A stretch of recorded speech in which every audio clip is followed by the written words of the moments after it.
Mga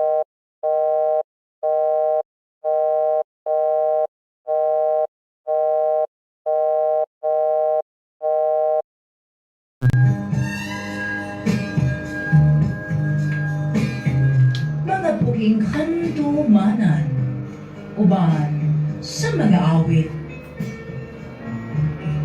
Ado na kamay kaagyo ka sa natiyan nga dili nimo mahimong hikalimtan.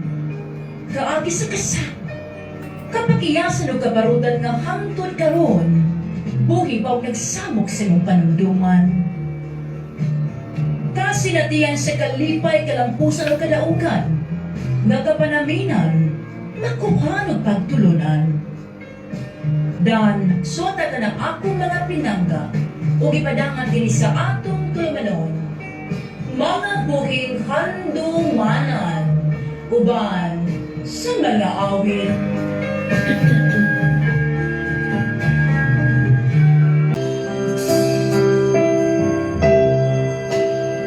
Ato nang isunod ang line sa watang pugar nga puna gikan kini sa atong letter sender.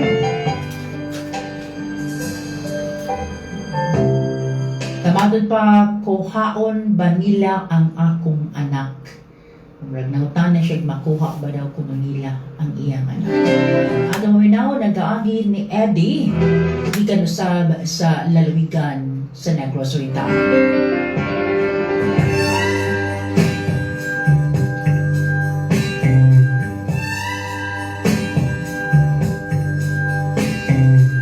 Tinahod ang pinanggan namong ate din. Hi, hello, kumusta ka na ate? Among mga panginaot nga ikaw, ana permis kapiskay sa maing panglawas, aron ba kapadayon ka sa pagpanginahan, sa pagpangalagad, sa paghatag o kinabuhig pagtagad sa among mga suwatampo, nga among gipalanog sa imong programa.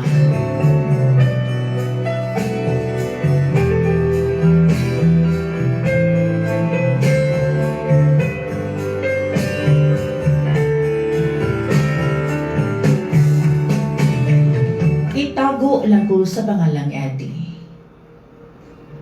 Nanimuyo sa dinisa Negros Oriental. Nanikamot ko nga maipalanog ang ako ang suwat sample sa mga programa din. Kay nagpanghadlog ako ng mga panahon na. Naglibog ko kung asa ko padulong.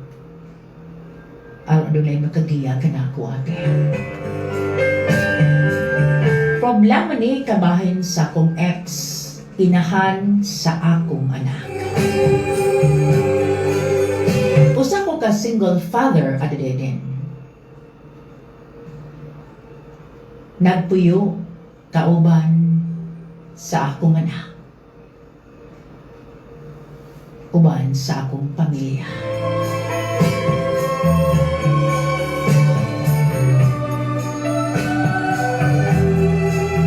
Duwa ka buwan kapin nga gibilin sa akong ex ang among anak dili kanako. Kay may kuyog siya sa iyang foreigner nga hinigugma.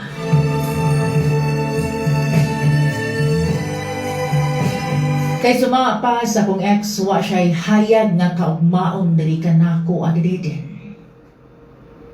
Kanya ato mga panahon na nangamor ako nga nagtrabaho sa usa ka shop. Dili dalimog sayon ang akong sitwasyon ni ato mga panahon na atidin. Bisan giunsa nako sa paghawid ang akong kanhinigugma. Hangyo nga dili minyabiyaan labi na sa mga anak. Abalawa ako'y mahimo ang permi nako madumugikan kaniya ang pasakit og istorya. Ang pag-insulto. Mawala daw kuno niya makita dili nako ang maayong ugma. O kontento daw ko kung unsa ang ako ang maabot. Sa laktod nga pag-istorya, naminyo siya sa mga foreigner at din ug maayo na kaayo iyang kahimtang. Samtang ako nakabaton og insaktong negosyo kanang ako na diyon. Naminyo sad ko sa mas buutang babae, a loving wife o ang responsible nga pag-asawa. Wami anak at didn't but she treated sa akong anak sa laing babae nga iya usab kini na pinalangga.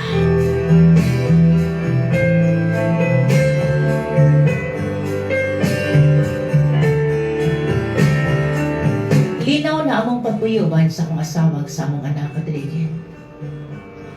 Apan subok kayong palandungon kay nakadungog og istorya gikan sa pamilya sa akong ex-inahan sa akong anak na mauli og kuhaon daw kuno nila ang akong anak at didin sa minaayo o dili minaayong pamaagi.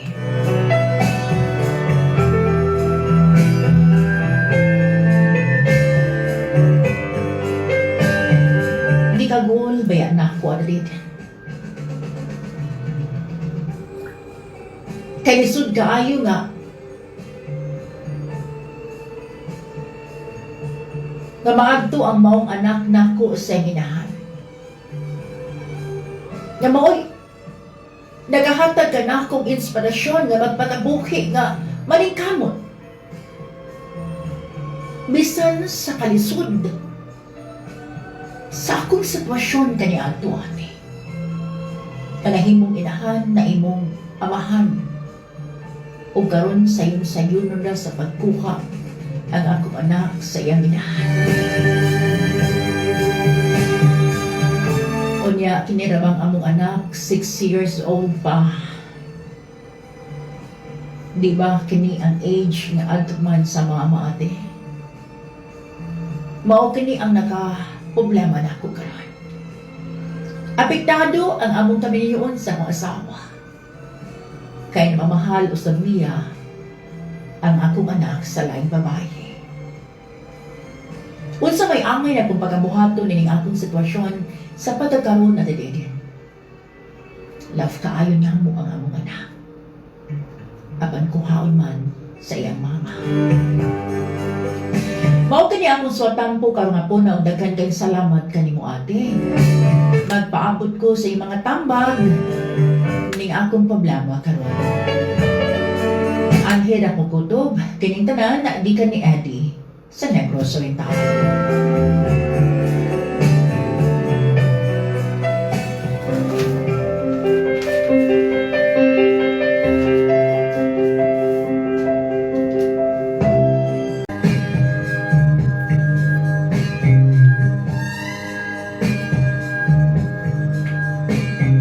Di na tumubot ng biyagan yung akong mga pinangga.